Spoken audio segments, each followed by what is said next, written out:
किसी जंगल में एक कौवा रहता था। वो हमेशा खुश रहता था क्योंकि उसकी ज्यादा इच्छाएं नहीं थी।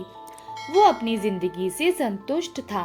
लेकिन एक बार उसने जंगल में किसी हंस को देख लिया और उसे देखते ही कौवा सोचने लगा, ऐसा प्राणी तो मैंने पहले कभी नहीं देखा।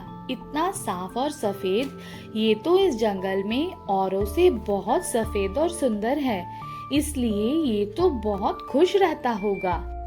कौवा हंस के पास गया और पूछा, भाई तुम इतनी सुंदर हो, इसलिए तुम बहुत खुश होगे।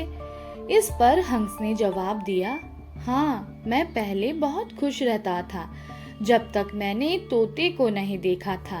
उसे देखने के बाद से लगता है कि तोता धरती का सबसे सुंदर है। हम दोनों के शरीर का तो एक ही रंग है, लेकिन तोते के शरीर पर दो दो रंग है। उसके गले में लाल रंग का घेरा और वो सुर्ख हरे रंग का था। सच में वो बहुत खूबसूरत था। अब कौवे ने सोचा कि हंस तो तोते को सबसे सुंदर बता रहा है, तो फिर उसे देखना होगा। कौवा तोते के पास गया और पूछा, भाई तुम दो दो रंग पाकर बड़े खुश होगे। इस पर तोते ने कहा, हाँ, मैं तब तक खुश था जब तक मैंने मोर को नहीं देखा था।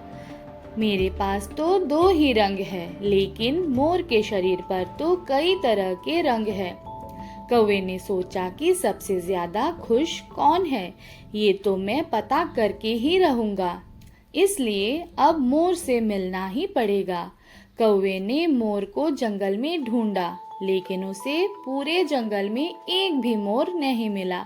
मोर को ढूंढते ढूंढते वो चिड़ियाघर में पहुंच गया तो देखा कि मोर को देखने बहुत से लोग आए हुए हैं और उसके आसपास अच्छी खासी भीड़ है।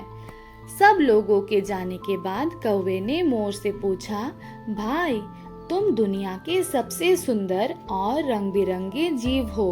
तुम्हारे साथ लोग फोटो खिंचवा रहे हैं। तुम्हें तो बहुत अच्छा लग रहा होगा और तुम तो दुनिया के सबसे खुश जीव होगे। इस पर मोर ने दुखी होते हुए कहा, अगर सुंदर हूँ तो भी क्या फर्क पड़ता है। मुझे लोग चिड़ियाघर में कैद करके रखते हैं, लेकिन तुम्हें तो कोई चिड़ियाघर में कैद करके नहीं रखता और तुम जहाँ चाहो अपनी मर्जी से घूम फिर सकते हो। इसलिए दुनिया के सबसे संतुष्ट और खुश जीव तो तुम्हें होना चाहिए, क्योंकि तुम आजाद रहते हो। कौवा हैरान रह गया क्योंकि उसके जीवन की अहमियत कोई दूसरा बता गया। कहानी से सीख, हमारी जिंदगी में बहुत सारी ऐसी चीजें होती हैं जो केवल हमारे पास है, लेकिन हम उसकी अहमियत समझकर खुश नहीं होते। वही दूसरों की छोटी खुशी भी हमें बड़ी लगती है, जबकि हम अपनी बड़ी खुशियों को इग्नोर कर देते हैं और फिर दुखी रहने लगते हैं, जबकि जो प्राप्त है वही पर्याप्त है।